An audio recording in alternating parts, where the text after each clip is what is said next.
Okay, now moving on to question number 10. Then in the figure, the area of the circle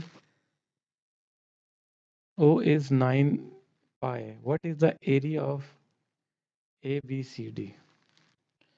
okay देखें, area क्या है of circle, area is equal to 9 pi, और area का formula क्या होता है,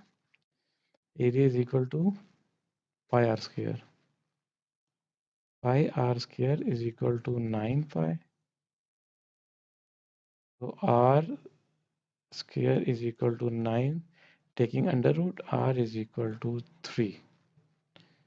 तो आर उसने कहा 3 है, तो मतलब ये भी 3 है, ये भी 3 है, तो 3 + 3 6, तो ये 6, ये 6, ये 6 और ये 6, तो स्क्वायर का क्या होता है formula, area of square is equal to length into width, ठीक है, which is 6 into 6, it is equal to 36, option number D is the correct answer.